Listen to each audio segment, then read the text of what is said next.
শিবিরের সঙ্গে আলোচনা করেই ৯ দফা তৈরি হয়। সমন্বয়ক কাদের? বৈষম্য বিরোধী ছাত্র আন্দোলন।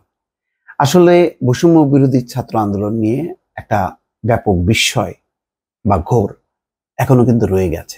মানুষ পরিষ্কার না, এই যে বৈষম্য বিরোধী ছাত্র আন্দোলনের যারা নেতা নেত্রী তারা যে বক্তব্য রাখছেন, এত সংগঠিত, সুচিন্তিত, এবং তাদের প্রতিনিধি সরকারের উপদেষ্টা পরিষদে আছে দুইজন, নাহিদ ইসলাম এবং আসিফ মাহমুদ।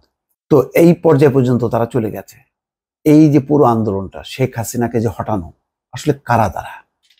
এটা কিন্তু এখনো এটা নিয়ে ঘুরপাক খাচ্ছে। বৈষম্য বিরোধী ছাত্র আন্দোলন, তার কি কোনো রাজনৈতিক সংশ্লেষ নেই? এটা কিন্তু মানুষ এখন আর বিশ্বাস করছে না, কিন্তু বুঝতে পারছে না যে ঠিক সঠিক কারা এর সাথে জড়িত।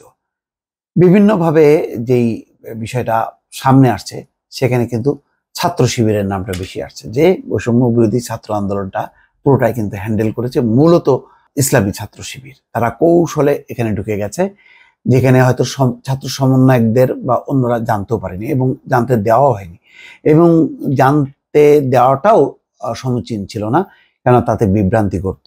যদিও সরকার শুরু থেকেই বলে আসছে যে এটা জামাত শিবির, বিএনপির কারসাজি, কিন্তু এখানে ছাত্র দলের বা বিএনপির অংশগ্রহণটা হয়তো শেষ পর্যায়ে ছিল, কিন্তু শুরুর পর্যায়ে ছিল না। ছাত্র দলকে ওইভাবে মেধাবী ছাত্র সংগঠন বা মেধাবীরা ছাত্র দল করে, এটা কিন্তু গণ্য করা হয় না। কিন্তু ইসলামী ছাত্র শিবিরের ব্যাপারে কিন্তু ভিন্ন বিশ্লেষণ আছে, যেখানে যারা রাজনীতি করেন বা যুক্ত হন তার প্রত্যেকেই মেধাবী।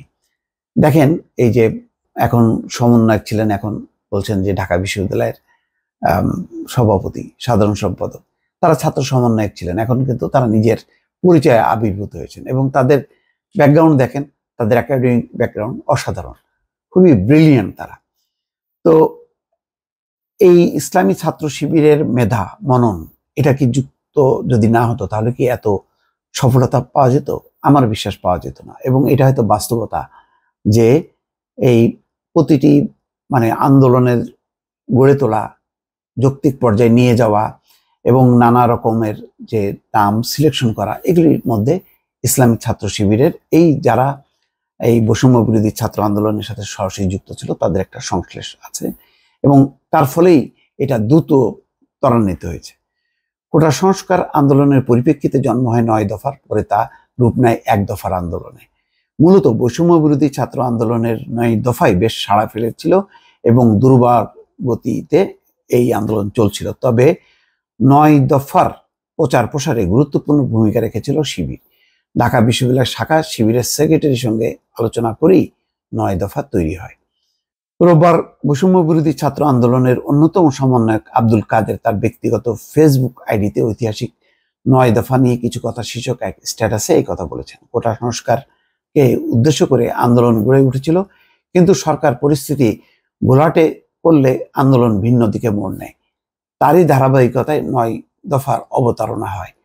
আমরা শান্তিপূর্ণভাবে কর্মসূচি চালিয়ে যাচ্ছিলাম, কিন্তু ১৬ তারিখ মঙ্গলবার আবু সাইদ সহ ৯ জন যখন শহীদ হয়, ওই দিন রাত ১২টায় সামনের সারির সমন্বয়করা মিলে আমরা একটা অনলাইন মিটিং করি।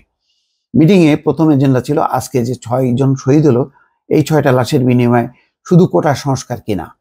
তখন সবাই হৈ হৈ করে বলে ওঠে, ৬টা লাশের বিনিময়ে শুধু কোটা সংস্কার হতে পারে না। পরবর্তীতে দীর্ঘক্ষণ আলাপ আলোচনা হয়। এই আলোচনায় স্বরাষ্ট্রমন্ত্রীর পদত্যাগের দাবি সহ আরো কিছু দাবি উঠে আসে। বলে রাখা ভালো, আমরা এতদিন বাংলা ব্লকেট থেকে শুরু করে রাষ্ট্রপতির কাছে স্মারকলিপি পেশ সহ নানা সফট এবং হার্ড কর্মসূচি নিয়ে মাঠে অবস্থান করছিলাম, কিন্তু সরকারের পক্ষ থেকে একেবারেই নির্বিকার, নির্লিপ্ত মনোভাব পরিলক্ষিত হচ্ছিল, অর্থাৎ পাত্তাই দিচ্ছিল না।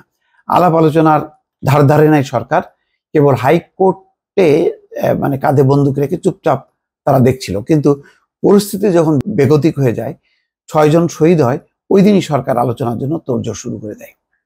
আমাদেরকে বিভিন্ন মাধ্যমে চাপ দিতে থাকে আলোচনায় বসার জন্য, কিন্তু আমরা আলোচনার আহ্বানকে বরাবরের মতন প্রত্যাখ্যান করে নিজেদের দৃঢ় অবস্থান প্রকাশ করি, যদিও ভিতর বাইর থেকে আলোচনায় বসার নানা রকম চাপ আসছিল। এটা ঠিক, এই আলোচনায় যদি আসলে ঢুকাতে পারতো সরকার, তাহলে হয়তো পরিস্থিতি ভিন্ন হতো, তাহলে হয়তো এই আন্দোলন আর সফল হতো না।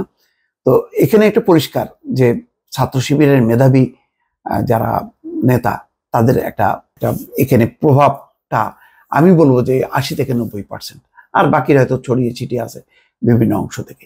কারণ একটা সংগঠিত রাজনৈতিক শক্তি ছাড়া শেখ হাসিনার পতন ঘটানো এটা অসম্ভব। দর্শক ভালো থাকবেন, আল্লাহ হাফেজ।